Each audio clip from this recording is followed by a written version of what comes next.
Chapter 3, Behind the Lens. The academy smells like ozone and ambition.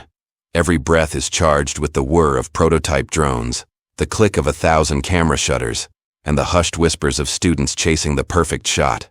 Not today, though. Today my lungs burn like a spent flashbulb from the training run. Again, Sora! And this time, try to look like you want to be a cameraman, not like you're being chased by one. Kenji's voice, sandpaper rough, slices through the air. He's leaning against the observation deck railing, his prosthetic arm glinting under the harsh training room lights. His blue eyes, normally narrowed with suspicion, are today just disappointed. I do want this, more than anything. But his criticism still stings. I nod, wiping sweat from my forehead with the back of my hand. The training room is a concrete jungle designed to mimic Neo-Tokyo's dizzying heights and claustrophobic alleys.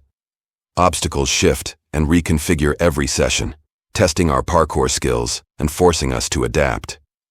Today's course is particularly brutal, involving a series of leaps across simulated rooftops, zip lines over mock traffic, and a final scramble up a near-vertical wall. Remember, we don't just see the action, we become the action, Kenji barks, adjusting his weight to stand up straight. Anticipate the hero's movements. Predict the villain's next attack. Your camera is an extension of your mind. It needs to know what's coming. He demonstrates, a blur of controlled motion despite his age. He launches himself across a gap, his prosthetic arm absorbing the impact on the other side. For a man who looks like he should be retired, he moves with the speed and precision of a seasoned operative. He levels his training camera, tracking an imaginary target with practiced ease. The rhythmic, thunk click of the shutter is almost hypnotic. "Now you," he says, landing neatly. I take a deep breath, trying to channel Kenji's focus. The course looks less daunting when he does it. I step to the starting line, adjusting the lightweight training camera strapped to my chest. This isn't the Academy's top-of-the-line quantum model that's reserved for advanced simulations, but it's more than enough to record my humiliation. "Ready," I call out, then launch myself forward. The first few obstacles go smoothly. I clear the rooftop gaps, my reflexes honed from years of navigating Neo-Tokyo's underbelly. The zip line is exhilarating, the wind whipping through my hair as I descend. But then I hesitate at the wall. It's higher than it looked from the ground, the handhold spaced awkwardly. Doubt flickers in my mind, an unwelcome guest. I remember the walls of my old apartment block and how I couldn't run up them fast enough to help my sister. I pushed the thought away. Focus, Sora. Focus on the climb. I start upward, my fingers finding purchase on the rough surface, but my grip falters halfway up. My feet slip, and for a heart-stopping moment, I'm dangling precariously. I scramble, my muscles screaming, and manage to regain my hold. "Come on, Sora. What's taking so long?" Ren's voice is laced with mockery. He's standing at the finish line, arms crossed, a smug grin on his face. He completed the course in record time, naturally. His taunt is enough to reignite my determination. I ignore the burning in my arms and legs, and I push myself upward. I reach the top, gasping for air, my body trembling with exhaustion. Kenji nods approvingly. Better, but still too slow. You need to be faster, more fluid, and lose the hesitation. He doesn't mention Ren's goading, but I see a flicker of something in his eyes, a hint of understanding, perhaps. "Now, camera work," he says, turning to a console. The training room shifts again, configuring into a mock city street, complete with mannequins dressed as civilians. Simulated hero versus villain encounter. Capture the key moments. Focus on composition, framing, and clarity. The scenario plays out. A super strong hero battling a villain with energy blasts. It's all simulated, but the intensity feels real. I move, tracking the action, adjusting the camera settings to compensate for the changing light and distances. I try to emulate the professionals I've seen on the news feeds, the ones who manage to capture the perfect shot even as buildings crumble around them. Close-ups of the hero's determined face, Wide shots of the villain unleashing his power, panning shots that follow the trajectory of an energy blast. But it's not enough. Kenji stops the simulation, his expression grim. Your framing is sloppy, your focus is soft, and you're missing the critical moments. He replays my footage, highlighting my mistakes. He's right. The images are blurry, poorly composed, and lack impact. I'm trying to do too much, focusing on the technical aspects instead of the story. You're thinking too much, Sora, Kenji says. You need to feel the action. Let your instincts guide you. He turns away, and the lights dim, signaling the end of the session. Class dismissed. As the other trainees file out, I linger, staring at the training camera in my hands. It's more than just a tool. It's a symbol of everything I want to achieve. But right now, it feels like a lead weight. Having a crisis of faith? Ren is still here, leaning against a wall. His voice drips with condescension. Maybe this isn't for you, Sora. Not everyone is cut out to be a cameraman. Get lost, Ren, I mutter, trying to ignore him. Just saying, he shrugs, pushing off the wall. Some of us have the talent. Some of us don't. He flashes a mocking smile and walks away. I clench my fists, fighting back the anger. Ren is a constant thorn in my side, always trying to undermine me. He's everything I despise. Arrogant, ruthless, and obsessed with success. I know he's trying to get to me, and for the first time, it works. I head back to my dorm room, my head swimming with self-doubt. The room is Spartan but functional, with a narrow bed, a desk, and a small closet. Suzaku is sprawled on his bed, tinkering with a modified drone. Rough day? He asks, without looking up. You could say that, I reply, dropping my camera on the desk. Kenji giving you the hard time? Yeah. I just can't seem to get it right. The framing, the focus, the timing, it all feels impossible. Suzaku sets down his drone and sits up, his expression serious. Hey, don't beat yourself up. Kenji is hard on everyone. He's trying to push you to be your best. I know, but... I trail off, unsure how to articulate my frustration. I want to be good at this, Suzaku. I need to be good at this. He nods, understanding. I know why this is important to you, Sora.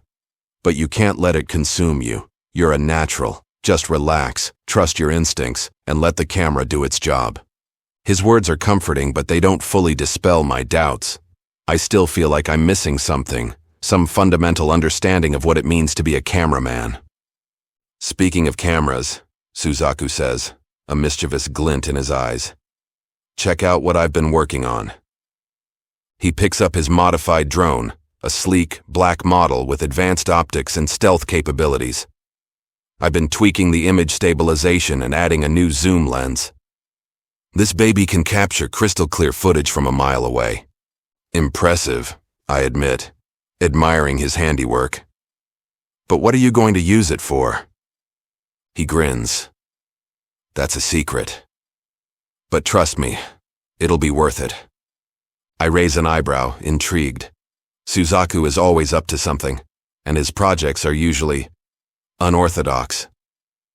Just promise me you won't get into trouble, I say, only half joking. No promises, he replies with a wink. I sigh, shaking my head. Suzaku is a good friend, but he has a knack for attracting trouble. But he's right. I am focusing too much on the problems, not the solutions. Later that evening, I find myself standing outside the Academy's Advanced Technology Lab. The air hums with the thrum of generators and the faint scent of solder and circuitry. This is where the Academy's top engineers and technicians work, developing the cutting-edge camera technology that keeps us ahead of the game. Taking a deep breath, I push open the door and step inside. The lab is a chaotic symphony of wires, circuit boards, and half-finished prototypes. Technicians in white coats scurry around, their faces illuminated by the glow of computer screens. I feel immediately out of place, a clumsy intruder in a world of precision and expertise. In the corner, hunched over a workbench, is a girl with bright green eyes and vibrant pink hair. She's wearing oversized glasses and surrounded by a chaotic array of tools and components. Yuna? She glances up, her expression guarded. Are you here to steal my designs or complain about the coffee? I chuckle, relieved by her playful tone. Neither, actually. I heard you're the best when it comes to tech. Her eyes narrowed with a little skepticism. And what can I do for you? I explain my predicament, showing her the damaged training camera. I know it's probably a long shot, but I was hoping you could take a look at it. I kinda messed it up, and it's really important for me to fix it. She examines the camera with a practiced eye, her fingers dancing over its surface. This is pretty bad. Looks like you short-circuited the image processor. What happened? I hesitated, not wanting to reveal the true story. I accidentally dropped it during training. It slipped out of my hands. She raises an eyebrow, clearly not buying it. Right. Well, whatever happened, it's going to take some work to fix. I am extremely busy after all. I am willing to learn, though. Maybe I could watch and learn as you fix it? I am a quick learner. I try to appeal. Okay, you can watch. But don't touch anything unless I tell you to. And don't ask stupid questions. I nod eagerly, grateful for the opportunity. Deal. So, what's the first step? As Yuna begins disassembling the camera, she explains the inner workings of its complex circuitry. She speaks in a rapid-fire stream of technical jargon, but I try my best to keep up. I learn about quantum entanglement, chronographic lenses, and energy-dampening filters, the advanced technologies that make our cameras so powerful. As we work, I find myself drawn to her passion and expertise. She's brilliant, driven, and completely unafraid to challenge the status quo. She's the kind of person I'd like to be. The quantum entanglement cameras, she continues, are especially interesting. They use the principles of quantum mechanics to capture images from multiple perspectives simultaneously, creating a three-dimensional view of the action. That's amazing, I say, genuinely impressed. But how does it work? She launches into a detailed explanation of quantum physics, my head spinning. I nod along, trying to absorb as much information as possible, even if half of the stuff goes right over my head. As the hours pass, Yuna fixes the camera with expert precision. I notice the burned scars on her hands, but I don't comment on them. By the time she's done, the camera is as good as new. The sun outside the academy window begins to dip into the horizon. Thank you, I say sincerely. You're a lifesaver. She shrugs. Don't mention it.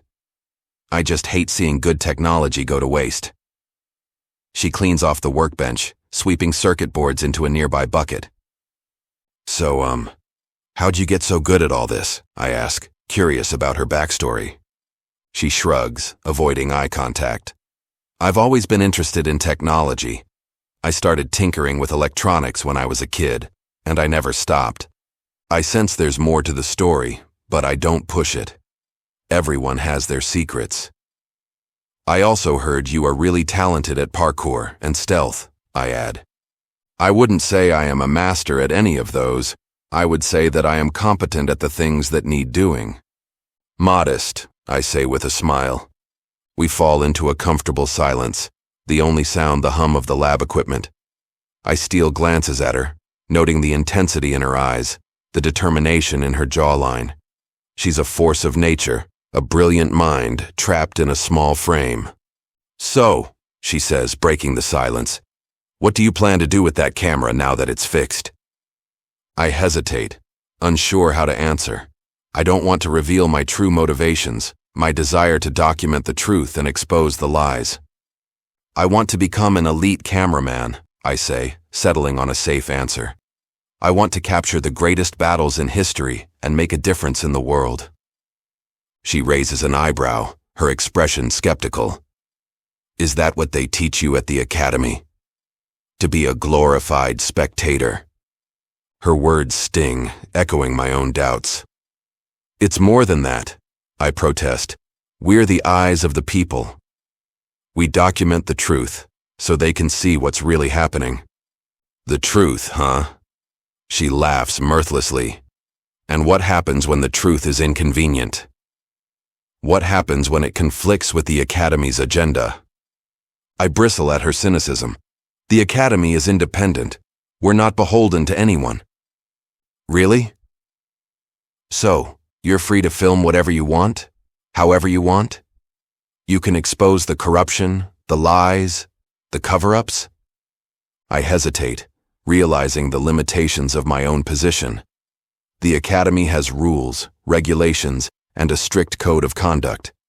We're supposed to be neutral observers, not activists. We have to be objective, I say weakly. We can't interfere. Ah, yes. The non-interference clause. The perfect excuse for doing nothing. Her words hit home, forcing me to confront the hypocrisy of my own beliefs. I want to make a difference, but I'm trapped by the Academy's rules. So, what do you suggest? I ask, challenging her. Should I just abandon my training and become a vigilante? She smirks. Not necessarily. But maybe you should start thinking for yourself. Question the rules. Challenge the system. Her words resonate with me, igniting a spark of rebellion. Maybe she's right. Maybe it's time to stop being a blind follower and start forging my own path. I'll think about it, I say, picking up my repaired camera. Thank you, Yuna. For everything. She nods, her expression softening. Anytime, Sora. And don't forget to clean your lenses. As I leave the lab, I feel a renewed sense of determination. Yuna has challenged me to question everything I thought I knew, and I'm ready to accept the challenge. Back in my dorm room, I find Suzaku pacing nervously. Where have you been?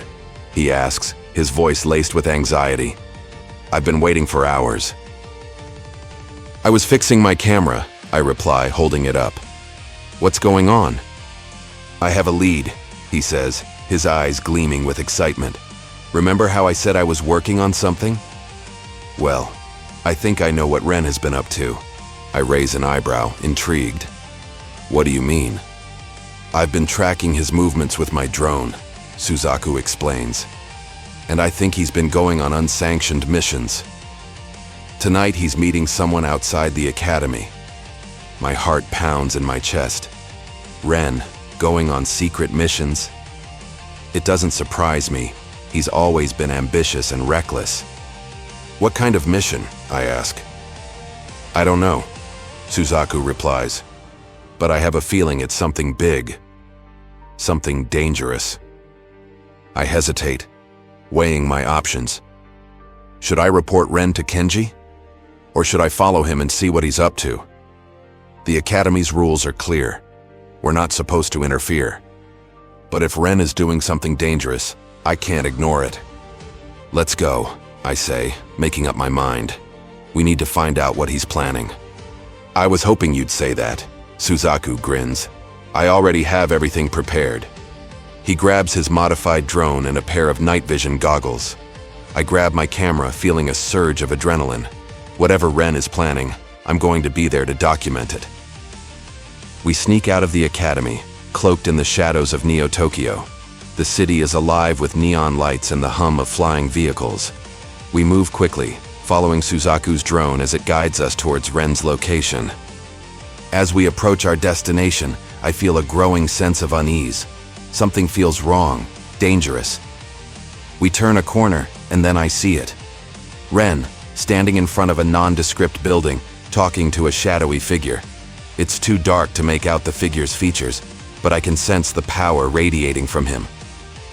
Who is that? I whisper to Suzaku.